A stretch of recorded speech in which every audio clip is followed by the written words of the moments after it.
Hello everyone and welcome two bit inning. साथ में मिलकर शुरू करते हैं जिंदगी की दूसरी इनिंग और वेब थ्री की दुनिया हमेशा की तरह। आज बहुत ही स्पेशल जो है वो शो होने वाला है और स्पेशल इसलिए वो अभी आपको 2 मिनट बाद पता लग जाएगा। लेकिन सबसे पहले प्रणव, हम लोगों ने जो ये सीरीज शुरू करी थी कि एनएफटीज के ऊपर, कि किसी को भी अगर एनएफटी पहली बार सीखनी है या एनएफटीज के अंदर वो एंटर करना चाहता है तो उसको उसके लिए एक ना ऐसी 4-5 वीडियो 6 वीडियो, वो कहता है ना कि यार मुझे वो, हमें एक आदत है शुरू से कुंजी पढ़ने की, एग्जाम से जस्ट पहले ना वो फर्रे पढ़ने की एक आदत होती है।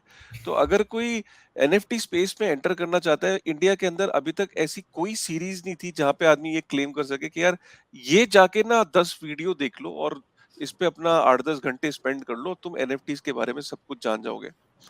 पहले तो मैंने और प्रणब ने यही सोचा था कि चलो हम एनएफटीज का ना एक ज्ञान पूरा उठा के डाउनलोड मार देंगे। हमें बहुत बोरिंग अप्रोच लगी। हमने कहा यार ये तो बहुत बोरिंग हो जाएगा। लेकिन फिर हमने सोचा क्यों ना यार जो चैप्टर्स हैं उसके अंदर कुछ ऐसा इंटरेस्टिंग करें, कुछ ऐसे एग्जाम्पल्स एक्चुअली में जो लोग उस चैप्टर को डिजर्व करते हैं उस पे बात करने के लिए, उनको बुलाया जाए, उनसे बात की जाए। और हमने जैसे पिछले चैप्टर में संदेश को बुलाया था, जो कि वाइस प्रेसिडेंट है, वजीर एक्स की जो मार्केट प्लेस है उसका वाइस प्रेसिडेंट है। उसने कितने कितने बढ़िया तरीके से बताया कि एनएफटी की इंडस्ट्री कितनी स्ट्रांगली इवॉल्व कर रही है, कितनी बड़ी इंडस्ट्री होने वाली है। आज हम बात करेंगे एनएफटी के यूज केस के, एनएफटी का एक्चुअल में यूज केस क्या है और एनएफटी के क्या क्या अलग तरीके के यूज केस हो सकते हैं, और क्या वाकई में एनएफटी का कोई अभी तक कोई रियल यूज केस है कि नहीं। क्योंकि बहुत सारे लोगों को ये भी लगता है कि फड है, ठीक है, अभी ट्रेंड में है, बैठ जाएगा, इसका कोई यूज केस नहीं है। लेकिन हमारे सामने एक्चुअल में यूज केस है। अब क्यों ना जिनका जो सबसे बड़ा जो यूज केस है, जिन्होंने ये करके बताया कि एनएफटी का एक्चुअल में यूज केस क्या है, तो उनको बुलाया जाए। तो मैंने और प्रणव ने कोशिश करी and I think just on a notice of 7-8 hours he agreed to come on the show. And मैं ज्यादा अब आपका समय भी नहीं लूंगा ना, ज्यादा आपको उसमें I will keep you in that suspense. तो मैं विशाल को बुलाता हूँ स्क्रीन पे। So the one and only Vishal Malhotra. Hello. Welcome welcome Vishal, how are you? Thank you sir. बहुत फर्स्ट ऑफ बहुत ऑल अच्छा लग रहा है। Thank you very much Vishal, कि इतने शॉर्ट नोटिस पे तो ना लिटरली मेरी मम्मी पराठे भी नहीं बनाती यार। मतलब आपने तो आपने तो एक पूरे शो पे आने के लिए रेडी हो गए यार। So thank you very much, that just shows कि Vishal, you really want to associate with anything that is इस स्पेस के अंदर जितना कुछ हो रहा है और जितनी तेजी से हो रहा है, और उस जो भी कुछ अच्छी चीज हो रही है, दैट जस्ट शोज कि Vishal is willing to embrace it and want to be a part of it. So first of all, Vishal, thank you very much for coming to our show. नहीं, थैंक यू वेरी मच। मैं आपका जो podcast है, जो आपकी series है और जो आप इस वक्त कर रहे हैं कि वीडियोस बनाकर आप खुद मेहनत करके एनएफटीज़ के बारे में बता रहे हैं, जो पूरी ब्लॉकचेन की दुनिया है उसके बारे में आप मास एजुकेशन कर रहे हैं एक बहुत ही इंटरेस्टिंग तरीके से। ये बोरिंग भी हो सकता है, इंटिमिडेटिंग भी हो सकता है, लेकिन I really love what you are doing. And अगर मेरी तरफ से ये मेरी छोटी-सी प्रयास है कि मैं थोड़ी-सी एनकरेजमेंट दे दूँ, ताकि लोग इसके बारे में ज़्यादा सोचें। और एक चीज़ मैं आपको करेक्ट करना चाहता हूँ रिस्पेक्ट के साथ, कि I don't want to be associated with anything and everything concerning the blockchain world. I try my best to be associated with the quality things. और Oh आप yeah, जैसे जितनी क्वालिटी आप लाते हो अपने पॉडकास्ट में, it's an honour to be here, so thank you for having me. thanks a lot, Vishal. So people who I am sure के लोग विशाल को सब जानते हैं, लेकिन फिर भी मैं विशाल के बारे में अगर थोड़ा सा बैकग्राउंड देना चाहूँ, तो अगर आप 1980s बॉर्न है, तो आपने, एंड आई एम श्योर कि आज की जनरेशन ने भी, क्योंकि वो जो प्रोग्राम था डिज्नी आर 1995 के आसपास था। I think that was the first time when we actually saw Vishal. I think Vishal, that was the break first time you came on screen, या उससे पहले का भी था कुछ? हाँ, तो एक्चुअली उससे पहले डीडी मेट्रो, इवन बिफोर जी वगैरह सैटेलाइट आए थे हाँ, इंडिया में, तब दूरदर्शन मेट्रो पर मैंने डिज्नी क्लब करके एक शो करा था, जो संडे को, रविवार को सुबह 10 बजे आता था। और ओके। वो बहुत बड़ा हिट गया। उसके बाद जी टीवी आया और फिर डिज्नी आ रहा है, तो बेसिकली हाँ डिज्नी के परिवार से आप भी एक्स डिज्नी हाँ, परिवार के एक्स हैं। Disney, yes yes yes. जी सो जी जी। डिज्नी चैनल के डिस्ट्रीब्यूशन, जो चैनल का जो ग्राउंड पे डिस्ट्रीब्यूशन होता था, उसको आई यूज्ड टू हेड। हाँ जी, तो थैंक यू फॉर दैट। तो हाँ, तो मेरी शुरुआत हुई डीडी मेट्रो से। तो I might be sounding very old to everybody, but I want to tell you that मैं भी बच्चा ही था। तो हम सब साथ में, हम साथ साथ साथ में में बड़े हुए। हुए हैं। और ये हाँ। बहुत ही अच्छा एक अनुभव हुआ है जब हुँ, आप कभी किसी के साथ as an audience, if you as an actor, if you are growing age wise also with your hmm, audience, and if the audience is also growing with you, hmm, एक बहुत अच्छा सपोर्ट सिस्टम बन जाता है, एक जिंदगी का, बिल्कुल। एक बचपन का एक हिस्सा बन जाता है। तो I am thankful for that. And Vishal की उसके बाद जर्नी वहाँ टेलीविजन पे, तो डिज्नी आर पे, और उसके बाद सोनी एंटरटेनमेंट टेलीविजन पे, और वहां से फिर जो मूवीज के अंदर इश्क विश्क, और there were movies like Dor, Kaal, Salaam-e Ishq. I mean the list is grows on and on and on, Vishal. Uh, काफी सारे लोगों का जो करियर है वो टीवी तक लिमिटेड रह जाता है, but for you it was TV was also doing great and movies were also doing great. I mean ये Yeah. थोड़ा सा रेयर देखने को मिलता है। एंड इवन टुडे, मतलब जो मूवीज और television you have not, and जब भी मूवीज में आने के बाद काफी सारे लोग टीवी को छोड़ देते हैं, but your love for TV always remained. So can you talk more about that? You know, I'm very fortunate. I have a love for entertaining, whether it's on TV, film or theater. But आजकल के ज़माने में जहाँ पर लोगों की जो mind रिटेनरशिप है वो इंस्टाग्राम रील्स और टिकटॉक की वजह से 10 सेकंड 15 सेकंड, पहले 5 सेकंड में पकड़ना, वो हो गया है। लेकिन फॉर मी, मैं शुक्रियादा हूँ and I am so thankful कि 27 साल हो गए हैं और आज भी मैं लॉन्ग फॉर्मेट्स यानी कि फ़िल्म और टेलीविज़न में काम कर रहा हूँ और रेलेवेंट हूँ। तो ये आई जस्ट थिंक ये किस्मत की बात होती है। ऑफ़ कोर्स आप तो जानते हैं कि हार्ड वर्क के बिना कुछ होता नहीं है।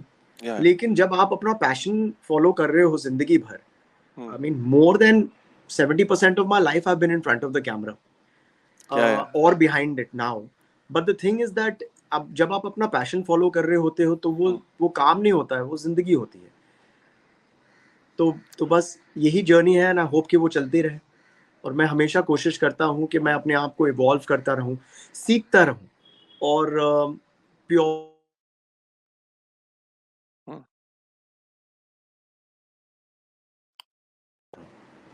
हाँ, अब ठीक है। और मैं सीखता रहूँ, बढ़ता रहूँ और प्योर क्लियर क्लीन एंटरटेनमेंट आगे बढ़ाता रहूँ। राइट। राइट।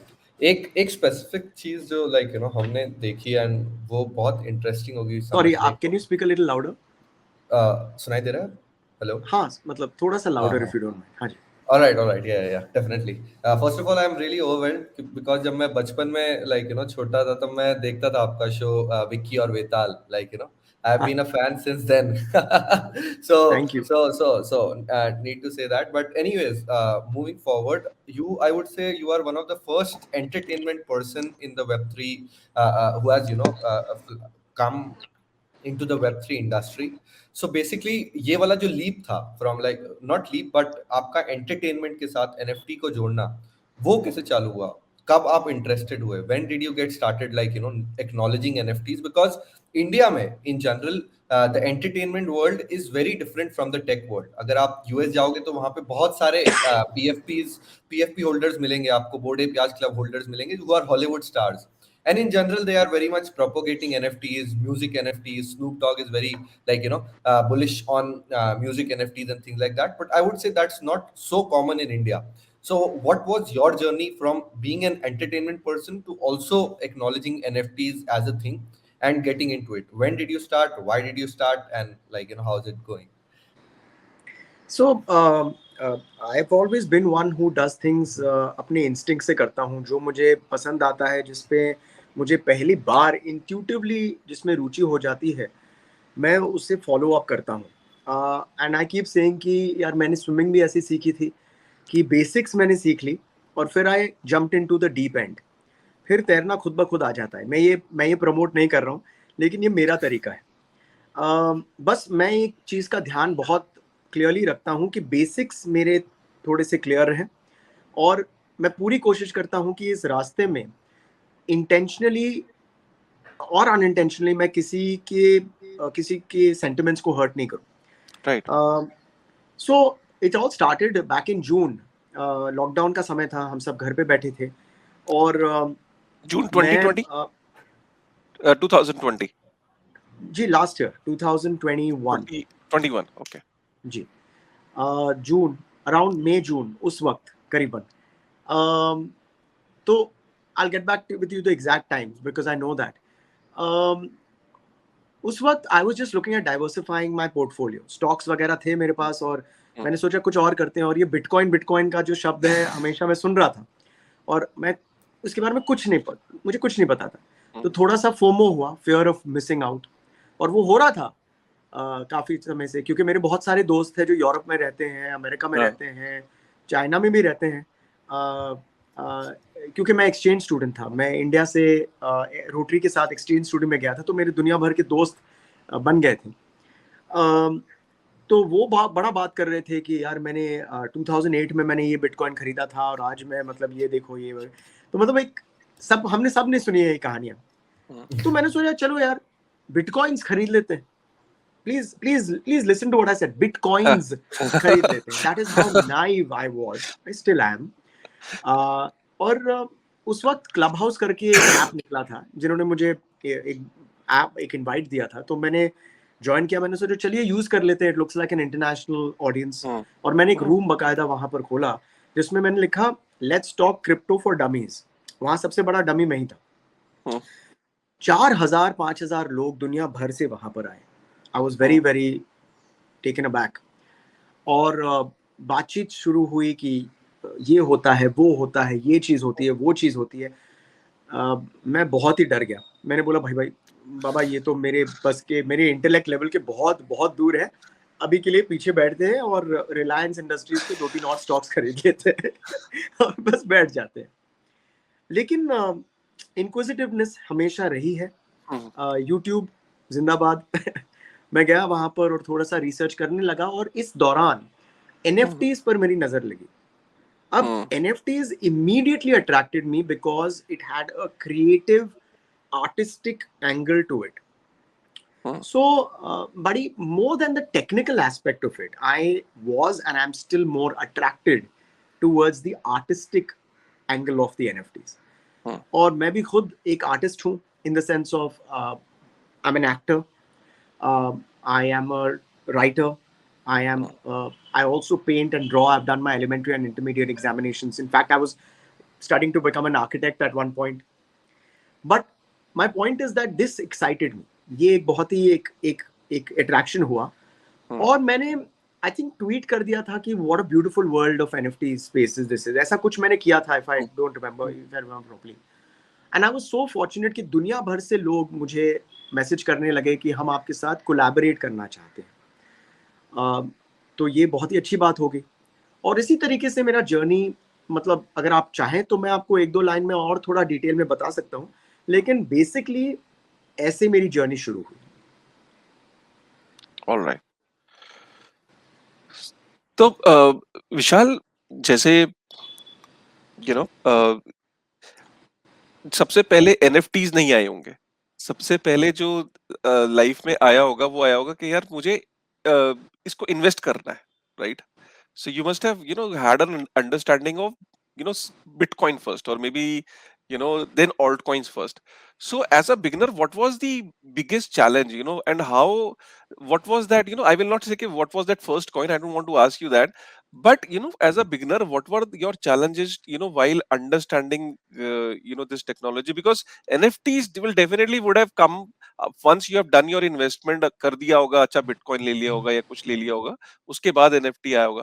बट वो इनिशियल थॉट्स में कि सबसे डिफिकल्ट चीज क्या थी एक बिगिनर के लिए, और जो लगता है कि नहीं वो चीज ने सबसे ज्यादा मतलब टाइम लिया और परेशान भी किया, और एप्रीहेंशन भी उस टाइम सबसे ज्यादा उसी चीज को लेके थी.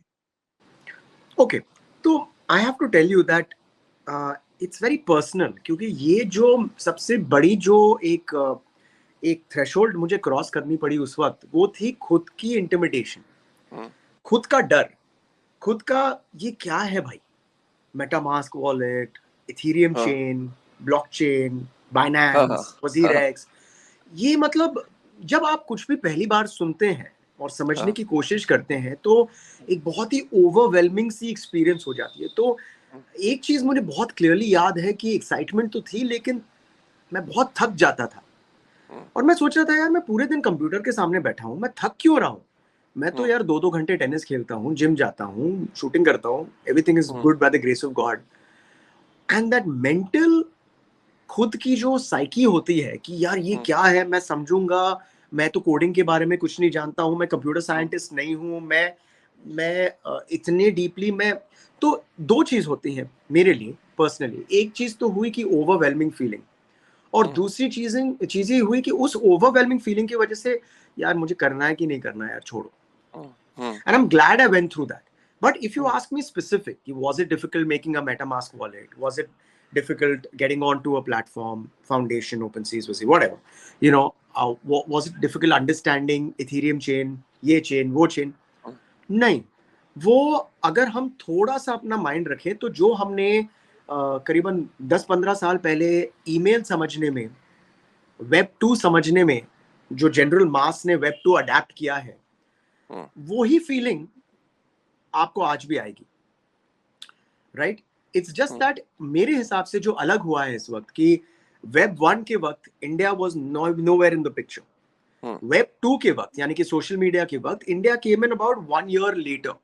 हुँ, वेब 3 के वक्त we are nearly there a month और two into it. So hmm, as the gap between the globe reduces, you know, even technology is that new. ये नहीं है कि technology, hmm, sorry about that, ये नहीं है कि टेक्नोलॉजी ऑलरेडी सेट हो गई है और हम उसके बारे में जानते हैं वैसे और हम धीरे धीरे जा रहे हैं। यहाँ पर we are moving with technology. And मेरी पर्सनल एक्सपीरियंस ये थी कि अगर आप ये इंटरमिडिएशन, ये फियर ऑफ मैं नहीं जानता हूँ, ये हुँ, आप उससे थोड़ा सा एडजस्ट कर लें तो ये बहुत ही सिंपल चीज हो सकती है आपके हाँ, लिए। और Right. ये मैं हमेशा एनएफटीज में मैंने ये सबसे ज्यादा मुझे ये अट्रैक्ट किया है कि मैं इसे अपने तरीके से मोल्ड कर सकता हूँ। Hmm, I can utilize it to the way that I feel best. और ये मुझे बहुत एक्साइटमेंट हुई क्योंकि एनएफटी की दुनिया में सबसे बड़ी चीज मुझे अरे मैं ये भी कर सकता हूँ, अरे मैं वो भी कर सकता हूँ। You will not believe it but making a film out of NFTs was my first thought, one of my first thoughts कि यार ये भी हो सकता है, यार इससे पैसे कमा सकते हैं, पैसे कमाने से ये होगा, कैसे होगा वो ऑफ कोर्स टाइम में हमने सीखा। And hmm, that's why it didn't happen in June, it happened. Hmm, but जो सीड ऑफ थॉट है कि इसके साथ हम क्या यूटिलिटीज, यूज बेस्ड जो आपने कहा है, हुँ, वो बहुत ही ज्यादा इम्पैक्ट किया उसने मेरे, and that attracted me a lot about it. Right. तो यही मेरा दूसरा यही पे फिर आगे चलते हैं, डिस्कशन को बढ़ाते हैं विशाल के। काफी सारे लोग व्हेन यू कम अक्रॉस तो उनको ये लगता है कि एनएफटी का कोई यूज केस तो होता नहीं है। ये सिर्फ एक एक तरीके के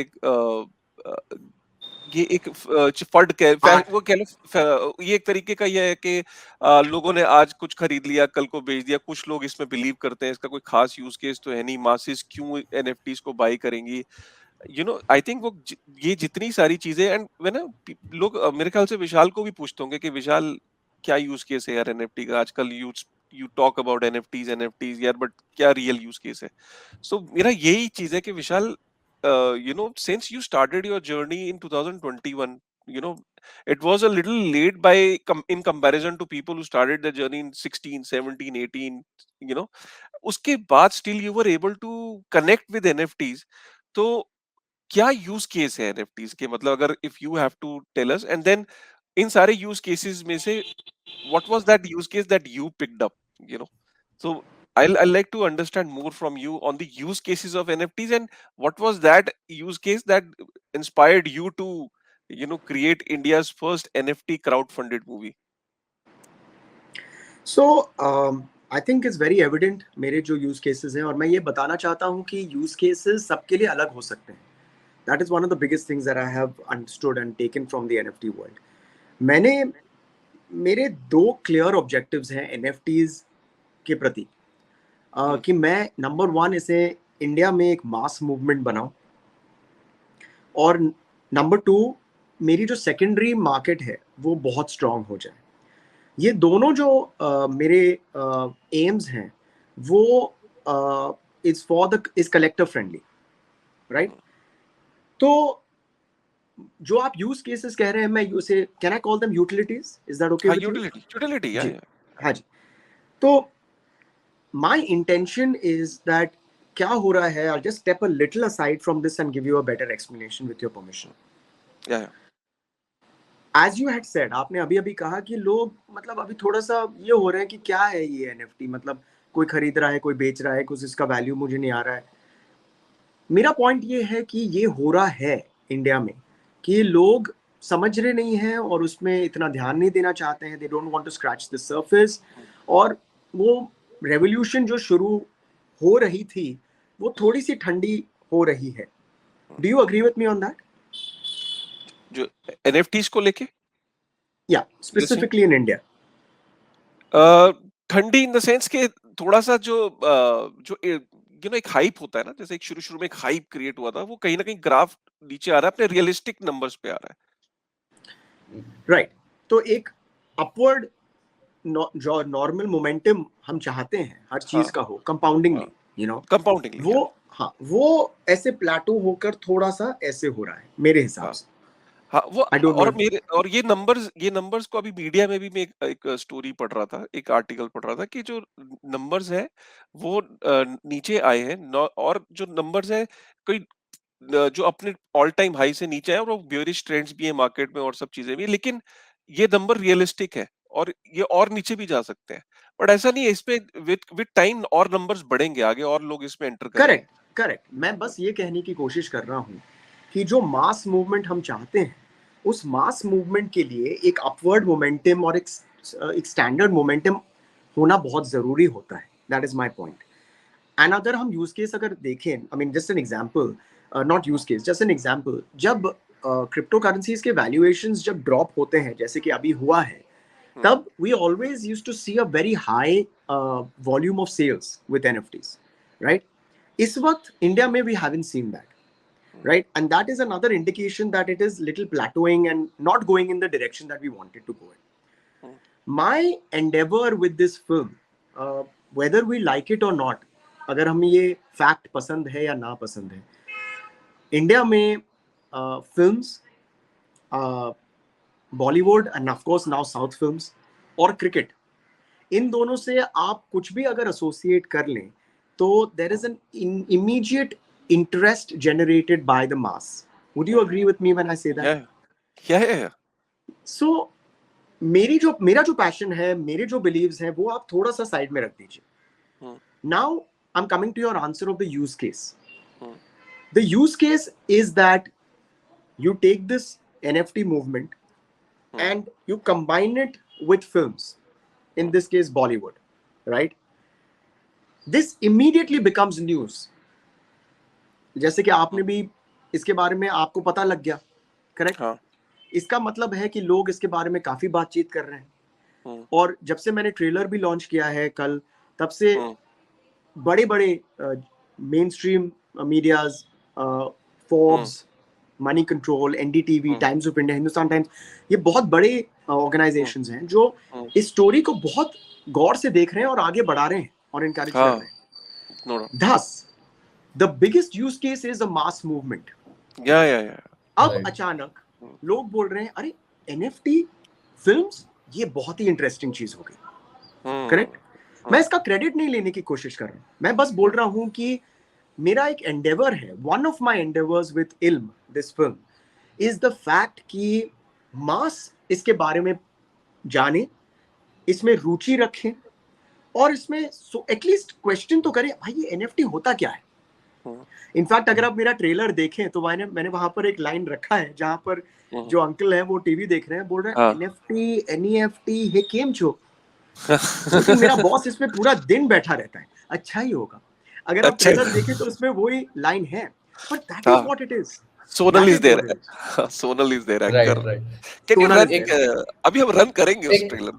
हाँ मैं उसको रन करूंगा, पर एक स्पेसिफिक So चीज just जरूर to, मैं I'll just conclude this point. हाँ I'll just हाँ conclude this point is that to make it clear, is that to give a voice to, I think we all need to give a voice to the Indian NFT community. या And मैं अपने छोटे तरीके से ये try कर रहा हूँ. And I think कि काफी आवाज हो रही है. So a lot of the mass जिन्होंने पहले NFT का N नहीं सुना होता, वो इसके बारे में अभी देख रहे हैं. और अब धीरे धीरे जब फिल्म रिलीज होगी, it will go out to the mass in general. People will hopefully get attracted, and and I'm just trying to become one of the pillars to let that graph go up.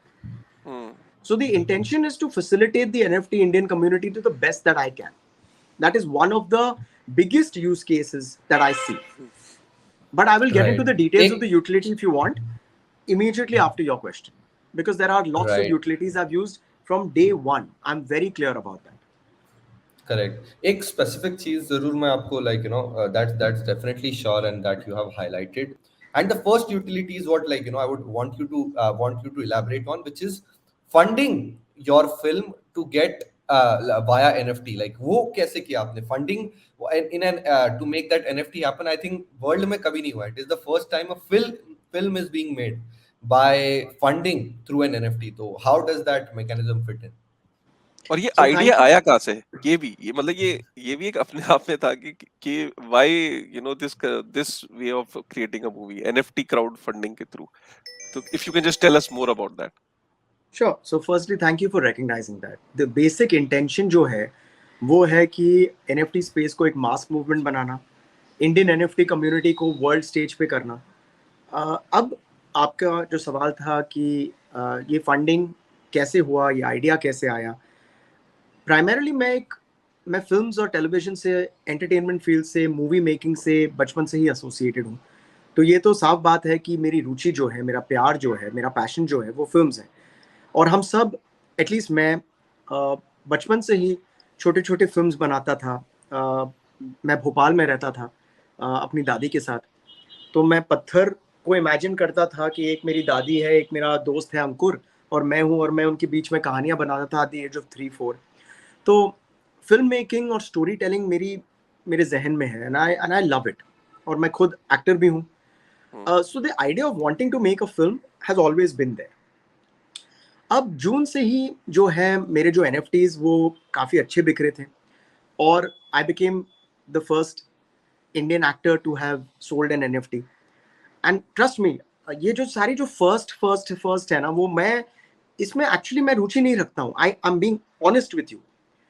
मैं I got into it as I told you by chance. और दुनिया भर से not only individuals but also well-renowned, researched journalists and mainstream media reached out to me and said, look, ये पूरी दुनिया जो है वो एक open ledger है, ये blockchain पर है. तो सबको पता लग जाएगा कि सच्चाई क्या है और झूठ क्या है, राइट? और इसके अनुसार आप इंडिया से वो पहले एक्टर हैं जिन्होंने NFT बेचा है, क्रिएट किया है और बेचा है. तो उसके So I became the first Indian actor, और उसके वजह से बहुत सारा अट्रैक्शन आ गया. सेल्स हुए, अच्छे सेल्स हुए, बहुत बढ़िया कलाकारों के साथ कोलैबोरेशन किया मैंने. When I say बढ़िया, I want to tell you that I never agreed to or I never reached out to artists जो already established थे. वो मेरा क्राइटेरिया कभी नहीं था. मेरा क्राइटेरिया था कि मैं उनका आर्ट देखूं और मैंने बोला वाओ, ये तो बहुत अमेजिंग है, और ये मेरे विजन से कहीं ना कहीं अडैप्ट होता है. And then the entire rein was in their hands where creatively I used to give my inputs. And at the end of the day मैं आज भी ये कहता हूँ कि जो आर्टिस्ट्स हैं वो हीरोज हैं. जो support I could give as a public figure और somebody who can help with marketing and give my creative suggestions, yes, but the execution, the artist is always the hero. अच्छे NFTs बनते गए, उसके utilities हमेशा, जो मैंने आपसे कहा था, वो चीज़ मैंने हमेशा ध्यान में रखी कि मेरे लिए एक NFT सिर्फ एक आर्ट पीस जो अच्छा दिखता है, सिर्फ वो ही नहीं है, लेकिन एक उसमें बहुत तगड़ा यूटिलिटी भी होना चाहिए. तो मैं हमेशा कोशिश करता हूँ कि इसका एक बैलेंस बने. And as time goes on, and मैं थोड़ा सा इसके बारे में ज़्यादा एक्सपीरियंस हो रहा हूँ, एक्सपीरियंस ले रहा हूँ. I am balancing out the utilities. So right from day one मेरे जो आर्ट पीसेस थे उसके यूटिलिटीज थे कि meet and greet with me. If you are in Bombay you can have a cup of coffee with me. You can come to my film set जहाँ पर आप अलग अलग फिल्म स्टार से भी मिल सकते हैं, एक दिन गुजार सकते हैं मेरे साथ. फिर हम माने या ना माने लेकिन आजकल सोशल मीडिया के फॉलोअर्स, सब्सक्राइबर्स, ये एक करेंसी बन गई है. तो अगर अगर आप मेरा NFT कलेक्ट करते हो तो मेरे साथ एक लाइव सेशन मेरे वेरीफाइड प्लेटफॉर्म से आप कर सकते हो, तो ऑर्गेनिकली आपका ग्रोथ होगा. तो ये सारे छोटे छोटे यूटिलिटीज हम ऐड करते रहे. एंड एक हमेशा यूटिलिटी था give back. The give back factor was that मेरी खुद की एक छोटी सी डॉटर है and I wanted to initially start by giving back to the girl child. तो some kind of an act, तो जहां पर जो भी कलेक्शन हो तो सबको एक अच्छा एक फीलिंग भी होता है. तो ऐसे करते करते जो NFTs हैं वो बढ़िया कलेक्ट होते गए. दुनिया भर से लोग इसे कलेक्ट करने लगे. मरून 5 एक बैंड है जिनके पास एक NFT है, जो हमारी दूसरी NFT थी आई थिंक. तो ये इंटरनेशनली भी एक अटेंशन आ गया इसमें कि यार इंडिया से इंडियन NFT कम्युनिटी से एक बंदा है जो एक एक्टर है, ये सारी चीज़ें कर रहे हैं और सेल्स बढ़ते रहे. और उसी वक्त जैसे कि मैंने आपसे कहा था कि दिमाग में तो वो कीड़ा हमेशा था कि यार इससे हम मतलब ठीक है, इससे जो पैसे आ रहे हैं उसे उसे हम क्या करें. तो इन्वेस्टमेंट एक तौर होता है और दूसरा है कि यार उससे उस पैसों से हम क्या कुछ ऐसा कर सकते हैं जिससे हमारे जो पैशन है जो इसे फ्यूल हो सकता है. And that's where the idea germed and started. और फिर बहुत सारे आर्टिकल्स आ रहे थे कि यूज केसेस ऑफ NFTs कि किसी ने यहाँ पर बेचा है और एक गाना बना दिया है या किसी ने ये किया है. तो 2-3 ये बात जहन में बैठ जाता है और ऐसे करते करते ये आइडिया आता रहा. और फिर एक रिक डे करके एक जो जिन्होंने पूरा Web3 एस्पेक्ट हैंडल किया है इस प्रोजेक्ट में, उनके साथ मेरी एक वार्तालाप होने लगी कुछ 6 महीने पहले. एंड मैंने उनसे कहा कि यार मैं फिल्म बनाना चाहता हूँ, ये क्राउड फंडिंग तो हम कैसे करें. तो we started ideating about it and ऐसे धीरे धीरे जैसे कि सब आइडियाज आते हैं it started generating into something. And that's when I decided कि जो मेरा पहला NFT था तब से लेकर आज तक और अब एक ऐसा करते हैं कि एक एक्चुअल एक Web3 प्लेटफॉर्म बना लेते हैं जिसका नाम है letscollect.live और खुद के ही प्लेटफॉर्म में NFT बनाकर वहीं पर बेच देते हैं. और बहुत ही बढ़िया कॉन्ट्रैक्ट बना जहां पर the highest gas fee at the post peak आ, जहां पर फाउंडेशन में कुछ $1500 था, हमारा $20-30 के ऊपर नहीं जा रहा था क्योंकि सिंप्लीफाइड कॉन्ट्रैक्ट था. और उसकी वजह से ट्रैक्शन बहुत आया. जो फिल्म का आइडिया था उसे बहुत पसंद किया लोगों ने और ऐसे ही सारे NFTs जो है उन्हें बेचा, बकायदा टैक्स दिया उस पर और जो भी पैसे बचे उससे एक फिल्म बनाई. सॉरी मैंने आपको थोड़ा सा जर्नी में I took you along in that journey, लेकिन मेरे हिसाब से थोड़ा सा इम्पोर्टेंट था कि एक जर्नी आपको दिखा दूं कि यहाँ से वहां से इधर से उधर से थोड़ा थोड़ा इकट्ठा करते करते और फिर मैंने अपना स्क्रीन शेयर किया. एक बार आप बताएंगे. मैंने ये प्लेटफॉर्म इज वेरी अमेजिंग. इसको आप थोड़ा एक्सप्लेन करेंगे हाउ दिस लुक्स लाइक. तो इसे बनाया है रैट लैब्स ने. पारस करके एक है उनका नाम. अगर आप पहले क्रेडिट देते हैं, स्क्रॉल नीचे कीजिए please if you don't mind. And में एंड स्क्रॉल. हाँ, तो ये पहले आप देखिए यहाँ पर ये रैट लैब्स हैं. इन्होंने ये प्लेटफॉर्म का कॉन्ट्रैक्ट बनाया है. उसके ऊपर आप देखेंगे रिक डे जिनकी फोटोग्राफ मेरे साथ है. इनका फिल्म में भी क्रेडिट है ऑफ कोर्स. और ये Web3 आर्किटेक्ट है. जो भी Web3 का था स्पेशलिटी, ये और एक्चुअली ये एक आर्किटेक्ट है. And but he such a brilliant man with coding and understanding the Web3 world कि इन्होंने अपना नॉलेज बेसिकली एक साथ करके ही हेल्प मी ऑन दिस.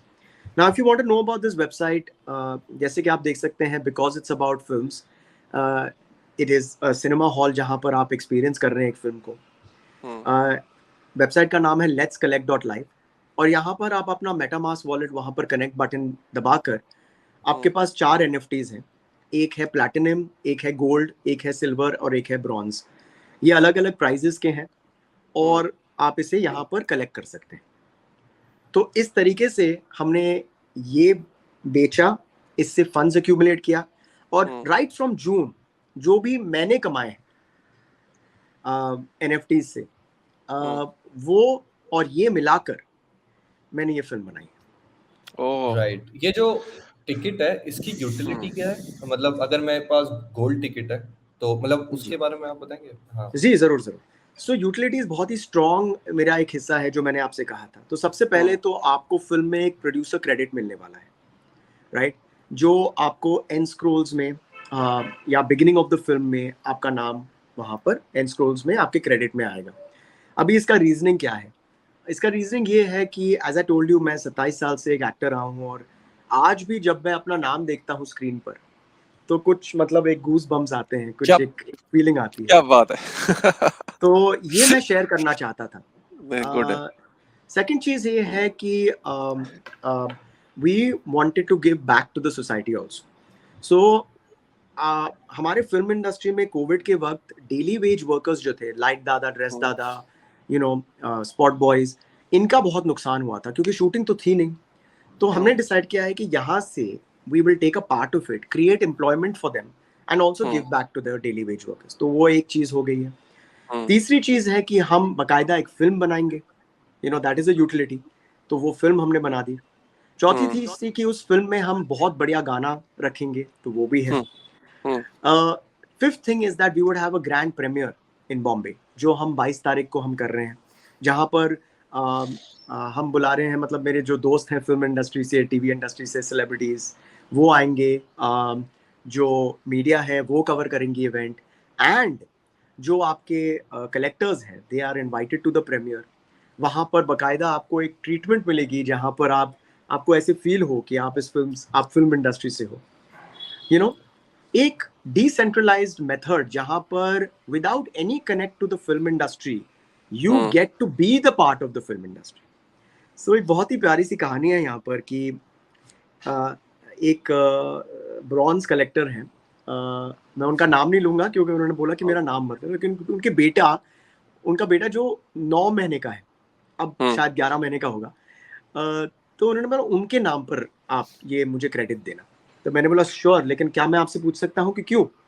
तो उन्होंने कहा कि ये it's a part of my inheritance, क्योंकि ये जो फिल्म है ये एक हिस्टोरिक फिल्म है, मतलब ये दुनिया में पहली बार हो रही है और ये फिल्म आर्काइव्स में ये फिल्म हम सबमिट करेंगे, जहाँ पर पहली कलर फिल्म, पहली टॉकी फिल्म, पहली black and white film, first NFT funded film. तो ये आपको एक और यूटिलिटी है that your name will become a part of history, right? These are just a few of the utilities that we're looking at for these films. So as these I are said, these are not just few. These are utilities. I mean, and these are the utilities. Means there are small other things also. Things also, जैसे कि जो platinum और gold collectors हैं, हम उन्हें बकायदा we will put them up in a 5-star hotel. You know, get them the whole service of things. You know, these are small aesthetics things, but it just goes towards a whole experience. ये पहली बार होगा कि हम use case को NFTs खरीदने से इतना ले रहे हैं कि आप एक्चुअली उस NFT को एक्सपीरियंस कर रहे हैं। ये एक टिकट बन जाता है जो आपको उस दुनिया के अंदर ले जाता है और आपको सिर्फ वो दुनिया की झलक नहीं दिखाता है। You are not an audience to that world, you become a part of that world. You know, आप प्रोड्यूसर हो, आप प्रीमियर में हो, आप एक्टर के साथ बैठे हो, आप बड़ी स्क्रीन पर एक फिल्म देख रहे हो जिसके एंड में आपका नाम आ रहा है क्रेडिट में। तो ये सारी चीज जो है, for the first time what I wanted to do is I wanted people to buy an NFT and then get the experience of the results of it. And that's it. Sorry, I get a little passionate about it. No, so that is what you know, actor क्या जिसके अंदर emotions और जिसके so I can very well relate to it, you know, and वो passion दिख रहा है विशाल, मतलब that is visible right now on your face. और लोग कहते हैं कि आपने इतनी मेहनत की इस पर, पॉइंट ये है कि बहुत मजा आया यार, मजा आया ना फिल्म बनाना, एग्जीक्यूट करना, अपना ड्रीम फॉल। ऑफ कोर्स रास्ते में फिल्म के एसोसिएटेड नहीं, लेकिन उसके बाहर थोड़े से ठीक है, लर्न करते हैं as we go, but the whole experience of this whole project एक काइंड ऑफ अ वैलिडेशन होता है जी, वेयर आप कुछ सोचते हो और लोग इसमें जुड़ते जाते हैं, और ये एक्चुअली रियलिटी आपके दिमाग से, not only on paper but on screen, and that also for, मतलब फॉर हिस्ट्री, फॉर मतलब ये तो अमर हो गया ना, जो जो इनके सॉरी छोटी मुंह बड़ी बात, लेकिन जिसका भी नाम वहां पर है, वो तो जिंदगी भर, जब तक दुनिया है, जब तक फिल्म्स हैं, उनका तो आर्काइव में तो हमेशा जिंदगी भर रहेगा ना नाम। बिल्कुल बिल्कुल बिल्कुल। So this is like the trailer, I guess, Pranav. Yes, मैं एक बार चला देता हूँ हाँ। just to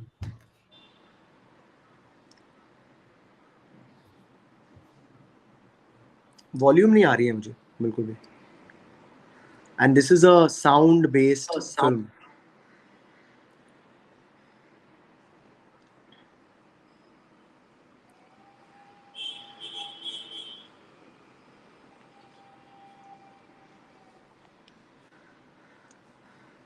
प्रणव, तुम्हें आ रही है वॉल्यूम?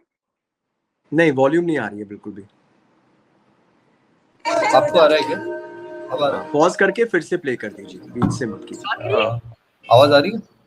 हाँ, अब आ रही है। ऑलराइट। हाँ जी, थोड़ा सा ज्यादा बढ़ाइए क्योंकि थोड़े से इंट्रिकेट साउंड्स हैं, इफ यू डोंट माइंड।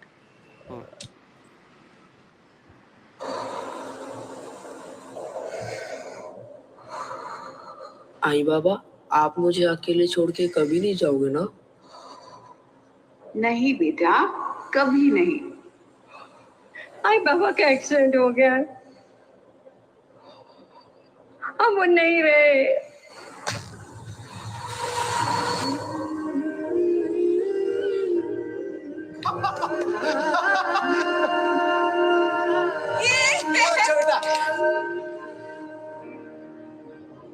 आखिर ये NFT होता क्या है? NFT, NEFT, शूज है। बॉस पूरा दिन इसी में लगा रहता है।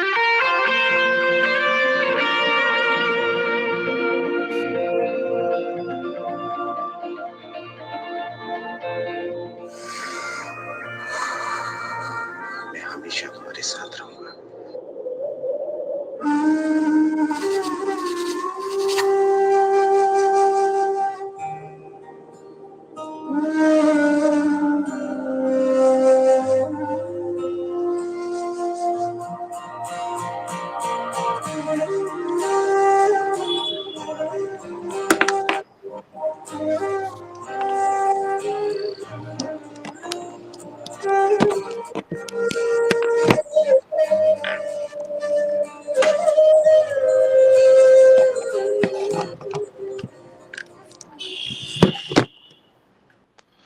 So can you tell me more about the movie? I mean, the movie felt like it was very powerful. The music, it was the whole narration.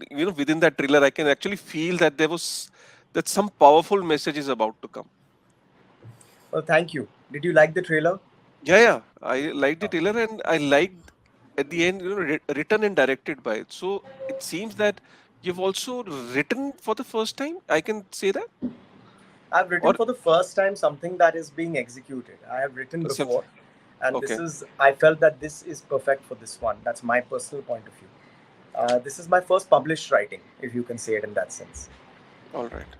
The film is basically a story between, primarily it's an emotional story. It's a underdog story between an 11-year-old boy and his grandmother who live in Aksa village in Mumbai.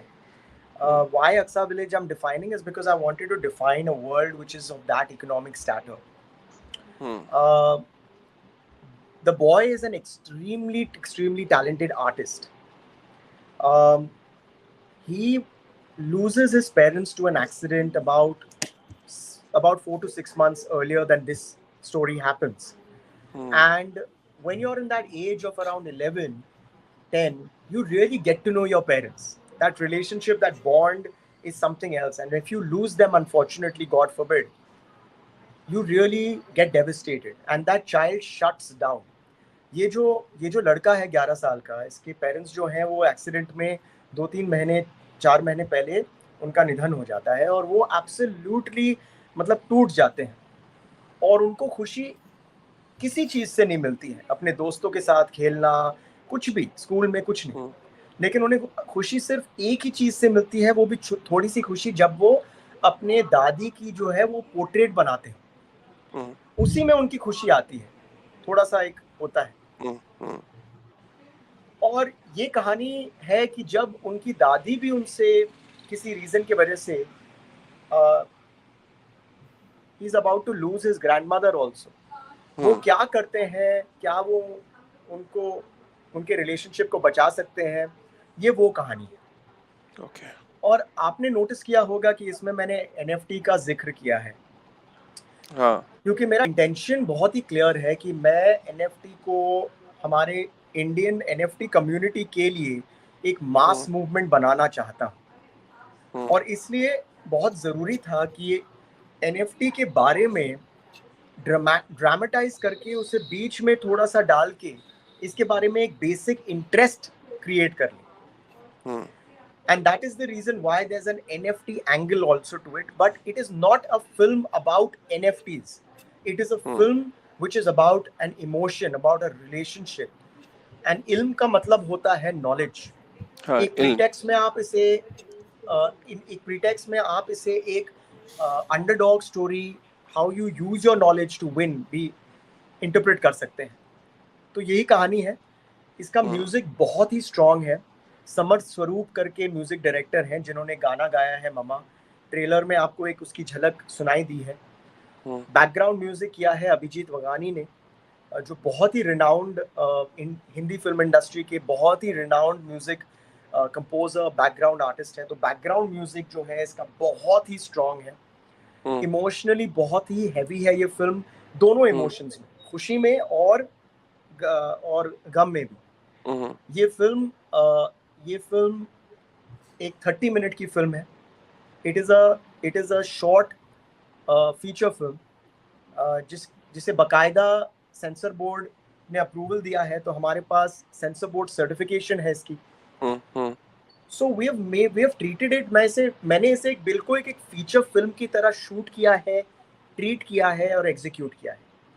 इसलिए right from the beginning to the writing, to the pre production, to the shooting, to the editing, the DI, the background, the dubbing, अभी भी dubbing चल रही है, अभी भी DI चल रहा है, क्योंकि ये एक आर्ट की तरह होता है कि अरे यार ये थोड़ा सा एक्स्ट्रा यहाँ पर कर दो, ये थोड़ा सा वहाँ पर कर दो, यू आर नेवर सैटिस्फाइड। और बाकायदा हम इसका एक प्रीमियर कर रहे हैं। इसका म्यूजिक भी हमने बहुत ध्यान दिया है। So it's not like a short film that we have created. So I hope that people like it. Amazing. Great. So when we can expect this movie to actually come out? Very soon. I'm not in. मैं इस वक्त आपको ये नहीं बता सकता हूँ कि कौन से प्लेटफॉर्म में है, क्योंकि उनके साथ बहुत इंटरेस्टिंग बातचीत चल रही है।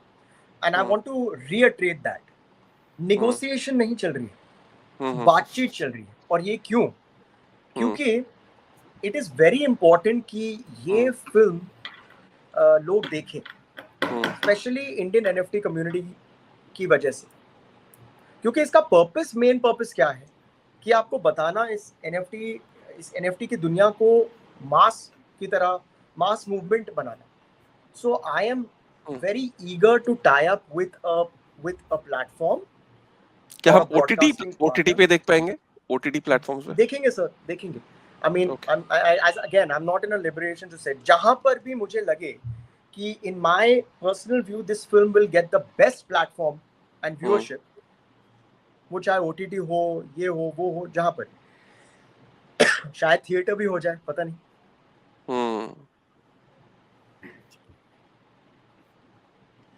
Amazing. तो यूज केस तो NFT की काफी अच्छी हो गई कि हमने NFTs बेच के पैसे बनाए हैं और उस पैसे का सही इस्तेमाल किया है और उससे एक फिल्म बनाई है हमने। यूज केस ये हो गया मोटा मोटा, एक ब्लूप्रिंट बन गया है पूरी दुनिया के लिए कि अगर आपको फिल्म्स बनाने हैं तो आप NFT से फिल्म्स कैसे बना सकते हैं। पूरी ब्लूप्रिंट आ गई है। इसकी। हम्म, इसके अलावा एक बहुत ही इंटरेस्टिंग चीज़ है कि एडिशनल रेवेन्यू कैसे बनता है ऐसे फिल्मों से, कि एक बार ये फिल्म रिलीज हो गई, पॉपुलर हो गई, तो बकायदा इसके जो फिल्म के हिस्से हैं, जैसे कि गाना, जैसे कि बैकग्राउंड म्यूजिक, जैसे कि सीन्स, जैसे कि एक्टर इंटरव्यूज, हम इसे NFTs बनाकर लेट्स कलेक्ट डॉट लाइव पर हम इसे मोनेटाइज कर सकते हैं। इसके पोस्टर्स जो हैं, जैसे कि आप देख रहे हैं, यू नो, इसे हम मोनेटाइज कर सकते हैं, और वो होता है एक एडिशनल रेवेन्यू मॉडल जो आज तक फिल्म इंडस्ट्री ने रिकग्नाइज अभी तक पूरी पोटेंशियल से किया नहीं है। राइट, ये बहुत ही इंटरेस्टिंग है। सो द एंड जब वो सब हो जाए तो एक पॉइंट पर when we can, पूरी फिल्म ही NFT की तरह हम बेच सकते हैं, that one of one, you know, कि कोई अगर चाहे, कोई कलेक्टर चाहे कि मैं दुनिया की पहली NFT फंडेड फिल्म का ओनर होना चाहता हूँ, तो वो एज एन NFT, जैसे कि आपने कहा था इंटरनेट ओनरशिप की सोच आज अभी तक लोगों के दिमाग में बैठी नहीं है, राइट? आपने ये कहा था, बहुत ही अच्छी तरह से आपने कहा था, क्योंकि मुझे भी लोग पूछते हैं, अरे यार इसका तो मैं JPEG लगाकर कहीं पर भी डाल सकता हूँ, वो बोरेप्स के तो कोई भी लगा सकता है, कोई भी कर सकता है, जैसे कि मोनालिसा का। लेकिन इंटरनेट ओनरशिप की जो वैल्यू है, जो अहमियत है, आई थिंक वो स्लोली हम सबके दिमाग में, हमारे जहन में बैठ जाएगी। राइट, काफी ज्यादा इंटरेस्टिंग है ये, क्योंकि आप सोचिए पोस्ट प्रोडक्शन, अगर मैं like you know for example this movie becomes big, और like for example there have been bigger movies, जैसे बाहुबली थी, अगर मैं बोल सकूं दुनिया को कि बाहुबली का जो फर्स्ट पोस्टर था ना, उसका ओनर मैं हूं, that is a collectible and a showpiece to the world in itself. With Instagram integration, with Twitter integration of NFTs, I can tell that to the world with a lot of bullish rights कि यार ये जो Baahubali film बनी है या फिर जो NFT की मूवी बन रही है इल्म, उसका पोस्टर मैंने खरीदा हुआ है, that is one of the collectibles that I have owned, right? And eventually अगर किसी को मूवी खरीदनी है as a collectible, eventually because it became a part of the history, it becomes a what we call as a revenue source, जो कि film industry को अभी तक शायद उतनी अच्छे से रियलाइज नहीं हुआ है potential. So I think this is a great like initiative, first step taken ahead, and I think we wish you all the best for, like you know, hopefully we can also watch it together, like you know, eventually.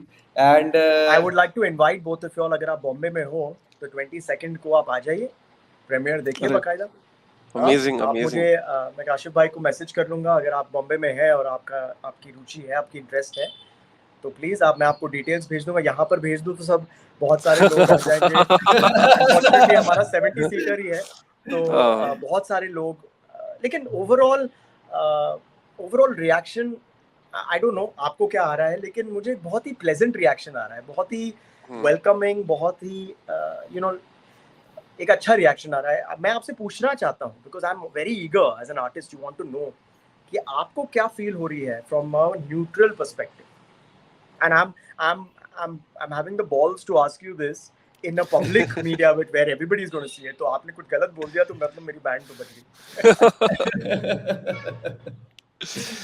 मैं इसको इस तरीके से बोलता हूँ विशाल, कि society के अंदर कुछ ऐसी चीजें होती हैं, कुछ ऐसे सब्जेक्ट्स हैं जिनको अगर आप मूवी के फॉर्म में बनाना चाहते हो तो वो प्रॉफिटेबल नहीं होते हैं, और जो वो मैसेजेस होती हैं, जो सोसाइटी के इमोशंस होते हैं, सोसाइटी की परेशानियां जो होती हैं, जो लोग हर दिन अपनी जिंदगी में फील कर रहे हैं, वो जो आंसू, वो जो इमोशंस, वो लोगों की जिंदगी से अचानक लोगों का चले जाना, वो कोविड के अंदर लोगों को एक दूसरे को खो देना, वो ऐसे कुछ चीजें जो सोसाइटी की, जो कि मूवी के फॉर्म में बाहर नहीं आती हैं, तो जब तक वो नहीं आती, क्योंकि वो प्रॉफिटेबल नहीं होती हैं किसी भी प्रोडक्शन हाउस के लिए उसको मूवी के फॉर्म में बनाना।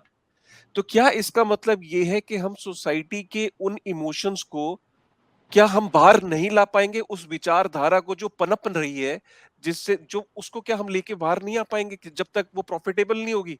क्योंकि हर चीज कमर्शियलाइज्ड एंगल से जब तक नहीं होता था, तब तक चीजें बाहर नहीं आती थी। ये पहली बार होगा कि आज एक होप, आपने बेसिकली क्या करा विशाल, आपने एक नई उम्मीद की किरण जताई है कि अगर सोसाइटी में कुछ हो रहा है, कुछ ग्राउंड लेवल पे अगर कुछ इमोशंस है और अगर कुछ लोग फील कर रहे हैं, अगर उन इमोशंस को हम लेके आ पाए, और लेके आने की जिम्मेदारी लोगों के हाथ में ही है अब। क्योंकि लोगों को करना क्या है? लोगों को इकट्ठे होना है, क्राउड सोर्स करना है, और एक मिशन को, एक मोटिव को जन्म देना और उसे आगे ले जाना है। आपने आज एक ऐसा रास्ता दिखा दिया विशाल, ये करके।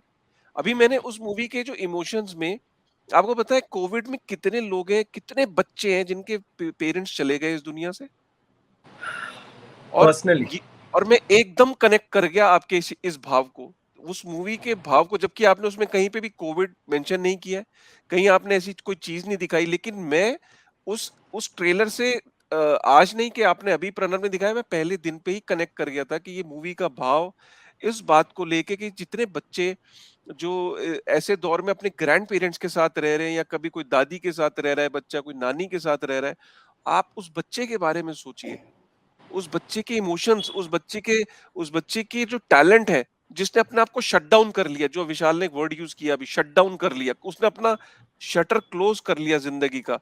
ऐसे बच्चों के लिए ये मूवी एक वरदान है, और ऐसे सब्जेक्ट्स का बाहर आना जरूरी है। ये पहले कमर्शलाइजेशन इन सब्जेक्ट्स को ऊपर लेके नहीं आ पाता है, क्योंकि मूवी तो प्रॉफिटेबल नहीं होती ऐसे सब्जेक्ट्स पे। लेकिन आज विशाल ने एक नया रास्ता दिखाया है, और ऐसे मैं ये जानता हूँ कि विशाल ये पहली मूवी और आखिरी मूवी नहीं होने वाली है। बिल्कुल। ये आज एक जेनेसिस है, इस जेनेसिस के ऊपर ब्लॉक्स बनेंगे, मूवीज के ब्लॉक। मैं मूवी वर्ड भी नहीं बोलूंगा, मूवी वर्ड भी गलत है। मैं सोसाइटी के इश्यूज के ब्लॉक बनेंगे जो ऐसे बाहर आते चले जाएंगे लिंक बाय लिंक, और उसका जेनेसिस होगा विशाल की ये मूवी। और आपको पता है, आपने मूवी का नाम इल्म रख के कितना बढ़िया काम किया है। इल्म का मतलब शुरुआत होती है जिंदगी का। अगर मैंने ए नहीं सीखा होगा तो मैंने ABCD नहीं सीखी। आपने इल्म की शुरुआत करी, आपने जेनेसिस दिया है, इल्म का जेनेसिस। और उससे उस इल्म से, उस इल्म की रोशनी से आज पूरे इकोसिस्टम बढ़ेगा। ये आपने काम किया है विशाल। आपने मुझे थोड़ा सा इमोशनल कर दिया, क्योंकि इस वक्त विशाल मैं फीलिंग्स इतने हैं कि हाँ, you know, I mean I share this with you कि हाँ, हर हर सोसाइटी में राम भी होते हैं, रावण भी होते हैं। जी जी जी लेकिन मेरे पेरेंट्स ने, स्पेसिफिकली मेरी दादी ने मुझे एक बहुत ही एक सोच मतलब गाड़ दिया है कि रावण में भी राम होते हैं, और कभी कभी जो रावण होते हैं वो एक्चुअली राम के बेस्ट अवतार्स होते हैं। क्या बात। प्रॉब्लम ये है कि उन्हें खुद पता नहीं लगता है कि वो राम है, और उन्हें हम्म, एक ये होता है कि मुझे रावण ही बनना है, जो भी उनके रीज़न है। हम्म, तो सबकी दुनिया में ज़िंदगी में होते हैं। तो हम्म, इस जर्नी में काफ़ी काफ़ी नहीं, बहुत छोटे लकीली, लेकिन चुभन तब होती है जब अ, जब एक छोटा सा पेबल भी आपके जूते में आ जाए, जब आप एक लंबी एक वॉक पर जा रहे हो। लेकिन वो सब छोड़िए, जिस इमोशन को आपने रिकॉग्नाइज़ किया है राशिद भाई, उसकी आई होप कि वो इमोशन सबको रिकॉग्नाइज़ हो, एंड आई होप कि सीरियसली आई होप कि इंडियन एनएफटी कम्युनिटी ये रिकॉग्नाइज़ करे कि ये जो मास मूवमेंट मैं करने की कोशिश कर रहा हूँ, इतनी इतनी डिटर्मिनेशन और अर्नेस्टी के साथ, इसका जो बेनिफिट हो सकता है उन्हें, हम सबको, ये बहुत ही बड़ी चीज़ हो सकती है। तो नो डाउट। आपके आपके द्वारा मैं एक परमिशन लेना चाहता हूँ, चाहे आप इसे जी बाद में एडिट भी कर लें, कि इसलिए मैं एक पॉज़ देकर आप कहूँगा कि मेरी विनती है, and I am I don't know if I am feeling bad that I have to be in a position कि आई हैव टू रिक्वेस्ट, लेकिन मेरी विनती है specially from the Indian NFT community कि आप सपोर्ट कीजिए इस फिल्म को। इसमें आपका बहुत भला है, इसमें आपका बहुत फ़ायदा है। मैं ये नहीं कह रहा हूँ कि मैंने कुछ किया है आपके लिए, मैं ये नहीं कह रहा हूँ। मैं ये कह रहा हूँ कि आप प्लीज़ इसके फ़ायदे देखिएगा। ये फ़िल्म अगर ज़्यादा लोगों ने देखी और उन्हें लगा कि इंडियन एनएफटी कम्युनिटी इसके पीछे है, तो इसका जो फायदा आप पर ट्रिकल डाउन होगा उसके बारे में आप सोच भी नहीं सकते। पूरी दुनिया की आंखें इस पे होगी कि दुनिया की सबसे पहली NFT, purely NFT funded film backed by the government board and the censor hmm, is from India, is from the NFT, Indian NFT community. अभी अगर इसमें आपको फायदा नहीं दिख रहा है,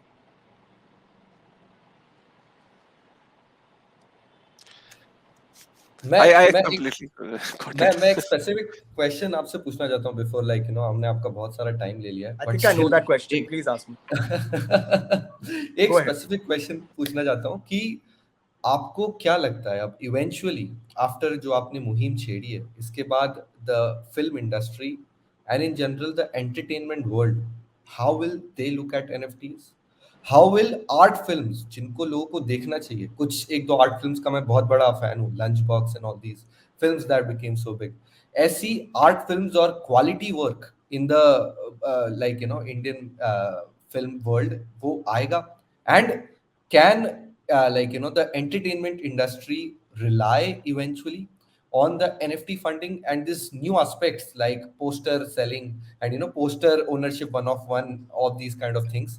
ये इसकी जो मुहिम है, ये आपको क्या लगता है in the future what will be the prospects of this in the entertainment and India specific region? I can vouch and guarantee for two things. Number one is that 99% or 100% of people in the film industry will know about this film, and because of this film will know about NFTs. Yeah. I can vouch about the fact that when people dig into it थोड़ा सा ज़्यादा, उन्हें ये convince हो जाएगा कि आप NFT से फिल्म्स फंड कर सकते हैं, बड़े बड़े फिल्म्स। ये दोनों चीज़ें मैं वाउच कर सकता हूँ। एक तीसरी चीज़ मैं वाउच कर सकता हूँ कि ये एक अच्छी फिल्म बनी है, और उसके वजह से, और ये मेरा एक बहुत इंपॉर्टेंट प्रयास था, and I wouldn't have even release the trailer if I wasn't convinced. और मैं आपको देखिए, अच्छा बुरा ये अपना खुद का पर्सपेक्टिव होता है, लेकिन मैंने ये मतलब मैंने आई हैड मेड श्योर कि क्वालिटी इसकी कॉम्प्रोमाइज नहीं होनी चाहिए। ऐसा नहीं लगना चाहिए कि कहीं से भी ले लिया, फोन पर शूट कर दिया, नो। ये बकायदा एक high quality with good music, with a good message, with good acting, good performance, whatever I can do in that limited budget of mine, कि लोगों को नहीं लगे कि अच्छा मतलब ये पैसे आ गए, ये फोन पर उन्हें नहीं, वो क्वालिटी देखेंगे इसमें, and that's why they will take it seriously. If there was no quality, we would not see. अब आया आपका सवाल जो आप कहते हैं कि how will they? We are all human beings. Everybody will interpret what to do in their own manner. Like in any lines, in any career, in any field, there are very few risk takers and first movers. So there will be some people who will turn around and follow me and try to make this. Whether they make me a part of it, give me credit, that's a different thing. But then there will also be people जो backbench में देखेंगे कि क्या इसका क्या चल रहा है, और अगर ये ट्रेंड बन गया तो उसमें कूद जाएंगे। I'll just end by saying it is not a question of if, it is a question of when, and that when is now with ill. Right. I just got goosebumps, you know. Just one last question before I'm I enjoying allow this. you Please to. take your time. मेरे editor जो है यहाँ पर खड़े हैं, sir नहीं, लेकिन just- यार बहुत इंटरेस्टिंग कॉन्वर्सेशन हो रही है यार। अभी क्या हो गया ना कि कलर करेक्शन हो रहा है, साउंड मिक्सिंग हो रहा है 3-4 जगह से। तो एक एडिटिंग रूम में बैठे हैं स्टूडियो में, एक मैंने अपने घर में एक स्टूडियो मतलब बना दिया है, तो मेरे जो एडिटर हैं यहाँ पर बैठे हैं। हाँ, तो मेरी जो वाइफ है वो थोड़ी सी परेशान है कि यार निकालो इन लोगों को मेरे घर से। By the way, my wife Rashi is the executive producer of this film. amazing. And so उनका जो क्रेडिट होगा वो होगा executive producer and life runner. वो ऐसे कर रही हैं अभी इस वक्त यहाँ पे। Sorry. What was your question? So Vishal, is it a real story or inspired by real story?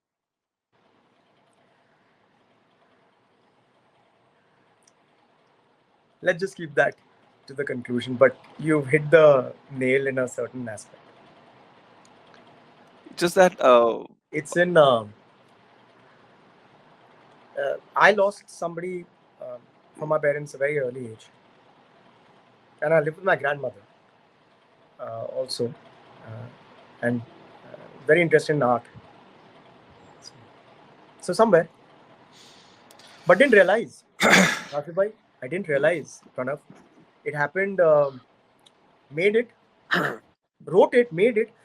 वो जुनून इतना था यार, Web3 में ये कर रहे हैं, ओवरवेलमिंग फीलिंग, अरे यार सेल हो गई, अरे खुद का वेबसाइट बना दिया, अरे यार ये गाली दे रहा है मुझे यार, अरे चल यार, अरे ये करे वो करो, अरे यार फिल्म के स्टोरी लिख रहे हैं, अरे ये ड्राफ्ट, ये 3 ड्राफ्ट, ये रात भर सोना नहीं, अरे यार शूटिंग करो यार, डीओपी को लाओ, 100 लोग आ गए हैं सेट पर, ये आ गए हैं, वो आ गए, शूट करना है, शूट बन गई, एडिटिंग, ये ड्राफ्ट करो, वो करो, लाइन अप करो, म्यूजिक डालो. एक दिन मैं घर वापस आ रहा था गाड़ी से, मैं खुद ड्राइव करता हूँ. I just stopped on the side of the road, Kashif bhai. I called up my wife and I said, this is so close to my life. I didn't know. I swear to you, I didn't know.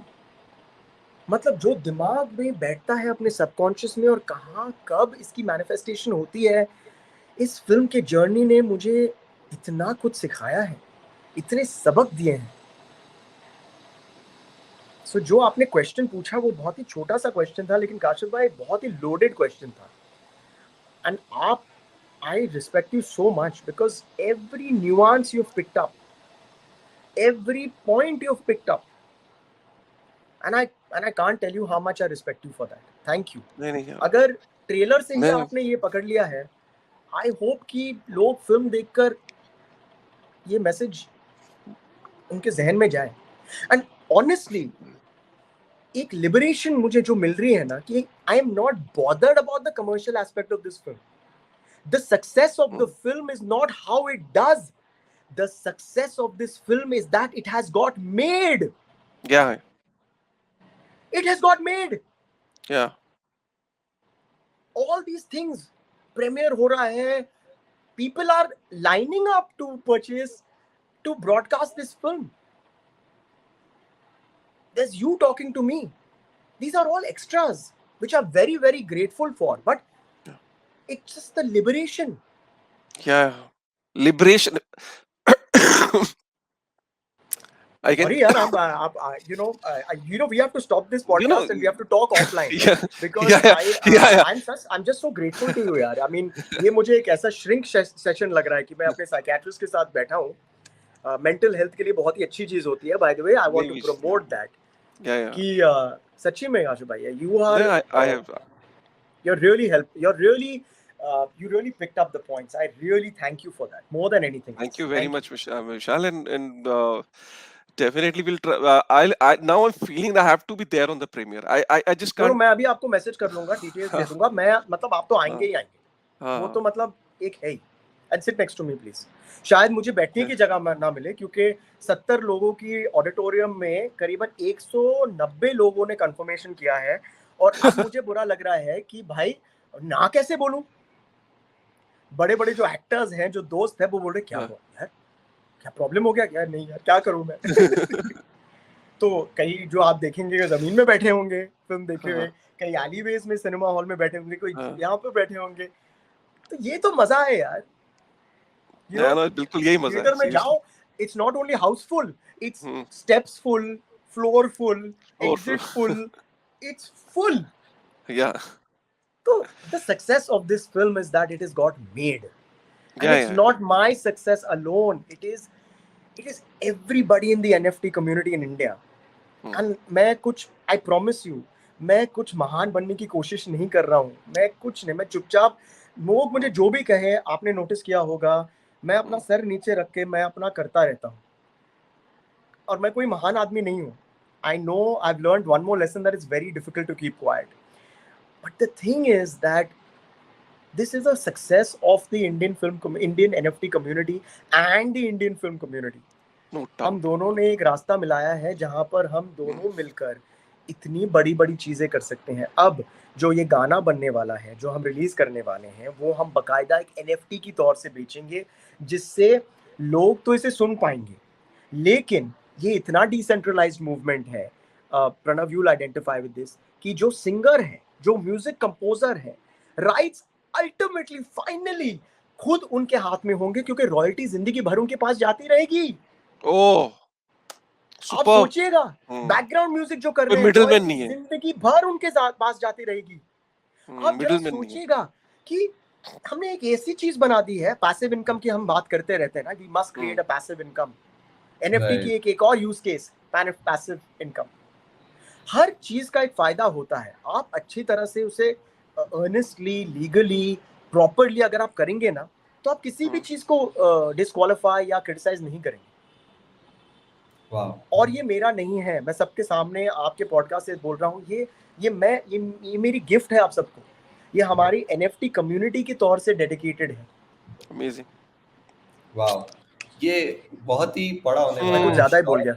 नहीं मुझे लगता है बहुत बड़ा होने वाला है, क्योंकि अभी अगर आप देखो ना, बहुत सारी चीजें होती हैं जो म्यूजिक इंडस्ट्री में, अब लाइक आप उसके बारे में खोल के नहीं बोल पाओगे। मैं बताता हूँ कि मुझे क्या लगता है कि म्यूजिक इंडस्ट्री के अंदर बहुत सारी ऐसी चीजें, because it is not open source, you can not create Legos of it. इसका मतलब ये है कि कोई म्यूजिक सॉन्ग अगर बनता है, उसकी ट्यूनिंग अगर बनती है, और उसको कहीं अगर रिफर्बिश करके यूज करना है, तो उसके लिए राइट्स लेने पड़ते हैं।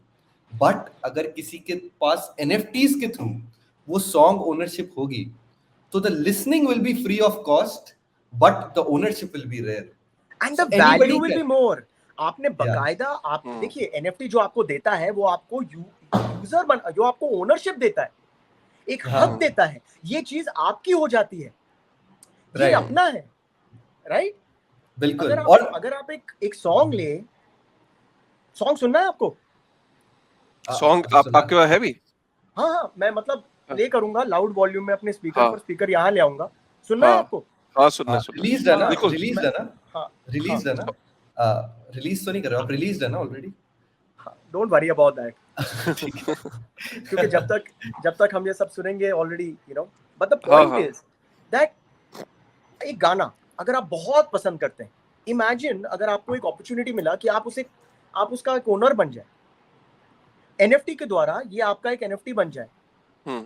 लेकिन मैं एक स्टेप आगे बढ़ना चाहता हूं कि ये सिर्फ गाना ही आपके पास नहीं आया, ये सॉन्ग आपको यूटिलिटीज दे, आपको सिंगर से एक मीट एंड ग्रीट का अपॉर्चुनिटी दे, जहां पर भी उनके कॉन्सर्ट्स आते हैं, आपको उनके बैक स्टेज पासेस मिले, उनके कॉन्सर्ट के टिकट्स मिले, जिंदगी भर, क्यों नहीं? ये आप ऐसा फीलिंग आपको आ जाएगा कि ये तो मेरा है, ये तो गाना मैंने बनाया है, ये तो मेरा दोस्त है जो गा रहा है, है ना? Right. अरे ये तो मेरा ही है, और ये मेरा हक बनता है कि मैं अपने चीज को प्रमोट करूं। तो आप देखिए इसका जो फायदा होता है। वाओ। और सिंगर्स और कंपोजर्स, मैं एक आर्टिस्ट हूं, मैं एक एक्टर हूं, मुझे बहुत बुरा लगता है कभी कभी जब मेरा एक कैरेक्टर पॉपुलर हो जाता है और उसके फायदे जो है वो सिर्फ एक ही इंसान को मिल रहा है या एक ही कंपनी को मिल रहा है, सिर्फ मैं नहीं, सारे एक्टर्स। वो रॉयल्टी सिस्टम जो होता है वो होना ही चाहिए, चाहे वो, देखिए, ये रॉयल्टी का सिस्टम मेरे तौर से जो होता है ना, वो सिर्फ पैसों के बारे में नहीं होता है, वो एक इज्जत की चीज होती है। Sorry about that. तो मैं कह रहा था कि मेरे तौर से royalty is not only about money, it is more to do with इज्जत, रिस्पेक्ट, कि चाहे जो ओनर है उसके, अगर कोई और ओनर है, चाहे उनको 90% भी मिल जाए, लेकिन वो 10% में भी मुझे वो इज्जत मिल रही है ना, मेरे साथ शेयर कर रहे हैं, कि दुनिया ये हमेशा बोल रही है कि ये गाना तो इन्होंने गाया था, ये एक्टिंग तो इन्होंने की थी, ये आर्टवर्क तो, यू नो। तो आई एम नॉट सेइंग कि ब्लाइंडली किसी को भी ऐसे क्रेडिट दो, because credit can't be given, it has to be earned and rightly earned, you know. आज कोई भी उठ के कुछ भी कह सकता है विदाउट प्रूफ, और अनफॉर्चुनेटली ऐसे लोग हैं हमारे कम्युनिटी में, हमारी सोसाइटी में, जो सरफेस नहीं स्क्रैच करना चाहते हैं, सिर्फ हेडलाइंस पर खुश हो जाते हैं। हाँ। काशिफ भाई, आपने मुझे उस दिन थप्पड़ मारा था, मतलब कोई सोचेगा भी नहीं कि यार क्या कि कोई आपको, ज्यादातर लोग आपको फोन भी नहीं करेंगे, मैसेज तक नहीं करेंगे, क्या ये सच है? अरे नहीं, हम एक यूनियन शुरू करेंगे जिसमें हम विशाल भाई को सपोर्ट करेंगे या प्रणव भाई को सपोर्ट करेंगे, क्योंकि एट द रिसीविंग एंड वो कह रहे हैं कि उन्होंने किया था। अब काशिफ भाई ना तो इंडिया में थे उस वक्त, ना तो कभी मिले हैं मुझसे। अच्छा, मैं हाँ। ऑन द रिकॉर्ड कह रहा हूँ, ये सिर्फ एक एग्जांपल है, काशिफ भाई मुझे पढ़ नहीं मारा है, जस्ट टू बी केयरफुल। बहुत प्यारे हैं, मुझसे बहुत प्यार है, मुझे बहुत इज्जत है, स्पेशली आज के कॉन्वर्सेशन के बाद। But you know what I am trying to say, it is very important to validate the artist. जी। Very, very important. And what this film wants to do is wants to create that blueprint. आप जैसे इस film के बारे में सोचते रहेंगे, ये फिल्म, मैं आपको एक और गारंटी दे रहा हूँ Pranav, from your previous question, this film is going to be a thought provoking film. जब आप फिल्म से जाए तो रात को जब आप सोएंगे, इसके बारे में आप अरे वो सीन में मजा आया था, ये I assure you.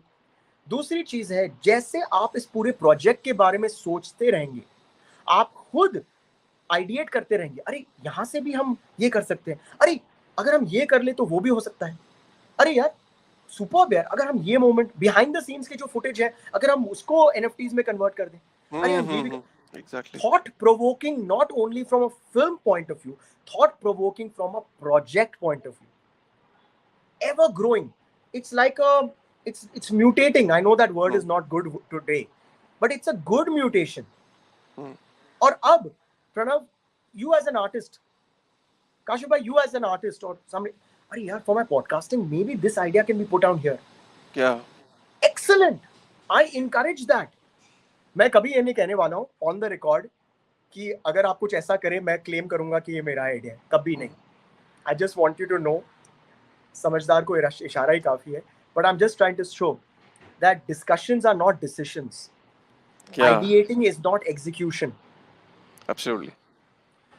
So I want people to take ideas from this. I want people to grow, and I feel that this project, it is, as I keep living it, मैं ये project जी रहा हूँ, ये मेरी जिंदगी बन गई है कि हर दिन, हर मिनट, हर सेकंड इसके अलग अलग यूटिलिटीज आते रहते हैं, इसके अलग अलग यूज केसेस होते हैं, इसके अलग अलग फायदे आते हैं, और सब फायदे ही हो रहे हैं, सब फायदे ही हो रहे हैं। तो it is a very very, I feel that it's a very important project for world history. You know, मैं शायद ज्यादा ही सोच रहा हूँ, कह रहा हूँ छोटी मुंह बड़ी बात, लेकिन हम सब ने मिलकर, इसमें आप भी इन्वॉल्व है काशिफ, इसमें आप भी इन्वॉल्व है Pranav, because you have been part of promoting this, you've been part of getting involved. We are all creating something which is very big. हमने एक ऐसी चीज बनाई है जिसके ऊपर आप 100 करोड़ों अलग अलग चीजें कर सकते हैं, जो सब भले की बात हो मेरे हिसाब से।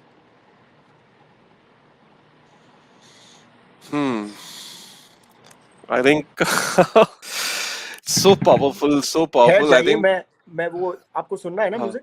हाँ, sure. मैं कोशिश करूंगा 1 मिनट के लिए मैं वहां से जाकर आपके लिए वो स्पीकर वगैरह ले आता हूँ। हाँ, sure. तो 2 मिनट लगेंगे सेटअप के लिए। I hope you are okay. हाँ, we are okay, absolutely. Okay.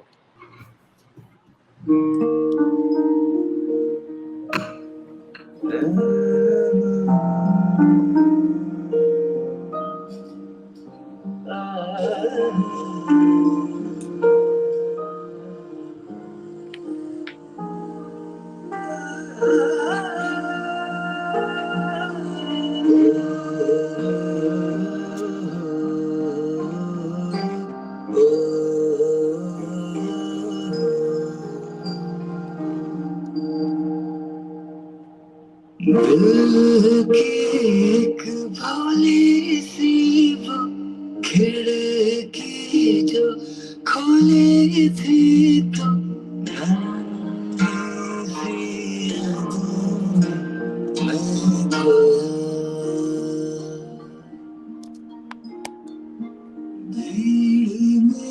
हम चोरी जैसे बिखरे तो मोती जैसे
And that's the song.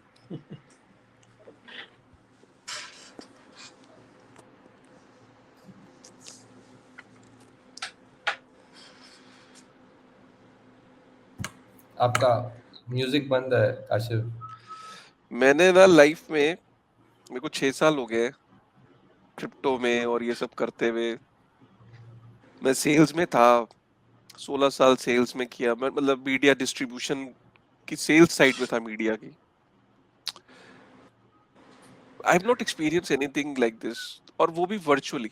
मतलब ऐसी कन्वर्सेशन मुझे भी याद नहीं है विशाल की मैंने, मेरे लिए ठीक था कि एक विशाल एज एन एक्टर को हम बुला रहे हैं, हम मिलेंगे, बात करेंगे प्रणव और मैं, वो लाइक ठीक है, मतलब एक अच्छा रहेगा एनएफटीज। आई डिडंट न्यू कि it is going to touch emotions to that extent के। आई डोंट नो, मतलब आज आज एक लाइफ को जीने का एक एक नया पर्सपेक्टिव मिला है, थोड़ा सा एक डिफरेंट कुछ सोच मिली है। और I don't know. I don't have words to express my feeling, and I'm so glad that we actually met Vishal and we did this. I really don't know कि, और ये होता यही है। मैं आपको बताऊं कि मैं इस कन्वर्सेशन को भी अब अ, ये इतना मेरे लिए आज के लिए बहुत ज्यादा हो गया, मतलब to be very honest, because it has taken me to a different zone now. क्योंकि मेरे लिए इल्म इल्म एक इतना इंपॉर्टेंट वर्ड आपने इस मूवी का जो को आपने जो डिस्क्राइब कर दिया ना, इल्म। इल्म लोगों को लगता है कि किताबों को खोलना इल्म है। गलत, गलत है। जब जब बच्चा बाप की उंगली को पहली बार पकड़ता है, वो इल्म है। वो जो उंगली उठती है ना बच्चे को उसका हाथ थामने के लिए और वो पकड़ता है और जो वो डायरेक्शन के लिए लेके चलता है, वो इल्म है। जब आपकी क्लास में जो टीचर होता है ना, टीचर, वो सिर्फ एक बोर्ड की तरफ जो डायरेक्शन देता है, उस किताब की तरफ डायरेक्शन देता है बिना कुछ बोले, वो इल्म है। इल्म इल्म इतना गहरा गहरा सब्जेक्ट है कि आप देखो कि हर मोड़ पे हमारी जो नेचर है, जो बहती हुई नदी है, वो एक इल्म बता रही है। उगता हुआ जो सूरज है, वो एक इल्म बता रहा है। आपके ऊपर है आप कितना इल्म ले पा रहे हो। आज जो विशाल करने जा रहा है अपनी, वो इल्म सिर्फ एक मूवी का नाम नहीं, वो एक पूरा का पूरा नया पैराडाइम शिफ्ट है, एक नई डायरेक्शन देने की कोशिश हो रही है। वो इल्म है। इल्म सिर्फ उस मूवी का नाम नहीं है, उस प्रोजेक्ट का नाम नहीं है। इल्म एक नई विचारधारा की जन्म का नाम है। अगर मैं उसको कनेक्ट कर सकता हूँ, प्रणव इस टाइम कनेक्ट कर सकता है, तो आई एम श्योर कि आपने एक पूरी एक नई विचारधारा, एक नई इल्म का जन्म दिया है। जिस तरीके से सतोशी नाकामोतो ने, आज आज मैं लोगों को हमेशा यही कहता हूं कि सतोशी को समझो, इंडस्ट्री को सब बाद में समझो। अगर आपने सतोशी को समझ लिया, Yeah, सतोशी सतोशी के भाव को समझ लिया, उसको हमने देखा नहीं, पहचाना नहीं, उससे बात नहीं correct. करी, लेकिन उसके लफ्जों को तो हम देख पाए ना, उसके लफ्ज जो उसने पिरोए हैं उस व्हाइट पेपर के अंदर। अगर उसकी डेप्थ को, एक एक वर्ड को पकड़ो, उसको समझो। अरे वो आदमी जो इन पूरी दुनिया को इतना बड़ा ओपन सोर्स टेक्नोलॉजी दे गया और ₹1 का क्रेडिट नहीं लिया, एक सिंगल पैसे का क्रेडिट नहीं चाहिए उसे, और दुनिया को एक नया डिसेंट्रलाइज इंटरनेट की दुनिया का एक डायरेक्शन दे गया, जो इल्म दे गया। इल्म, सतोशी नाकामोतो इल्म दे गया। ये है वो इल्म। उस इल्म को पिरोने का काम आप कर रहे हो। आपने उस इल्म की एक एक माला के अंदर एक मोती पिरो दिया आपने। Thank you very much, Vishal, for what you have done and for the message. And this movie will prove to be an inspiration for so many kids and youngsters who have lost their parents at such an early stage. This will prove that there is a life ahead. They need to open up. They need to. Then they should not allow themselves to be shut down. And if there are people, children, friends, peer groups who are struggling with that, this movie will act as a motivation for them to come out of that. This was needed. And thank you very much, Vishal. And we are proud and honored, Pranav, that we are having this interaction today. And we were somehow could be part of it. And going forward also, Vishal, me and Pranav are always going to be there in whatever you do, whatever single step you take in life. Because one thing is clear, Vishal, कि आपके life का जो perspective है ना, वो all together different. आपको पता है, ठीक है विशाल, Okay, I'll be back. on a lighter note, listen, Yeah. what a pleasure. And as I told you, I'm very instinctive and intuitive. मैं जो मुझे immediate खटकता है, आपका जो मैसेज था काशिफ भाई, आपने आपने पहले बहुत ही काइंडली कहा था कि within 7-8 hours, I think within 15 minutes of receiving, within 5 seconds of receiving your message, I immediately turned around and said I would love to be there. I don't know why. Now I know. ये सब हाँ, ये some people are taking हाँ, some सही बात। people some powers, let's call them powers. Powers, yeah. Some powers are looking out for us यार, and they Yeah, are yeah, yeah. connecting us because बहुत बुरा हुआ है यार, और बहुत बुरा हो रहा है यार। मतलब एक चीज खत्म नहीं होती है, दूसरी चीज लोग मतलब निचोड़ रहे हैं। अरे स्क्रैचिंग को क्या कहते हैं यार हिंदी में? खरोच रहे हैं, खरोच रहे। मतलब मुझे एक चीज दे दो, मतलब मुझे नहीं करना है, मुझे दे दो।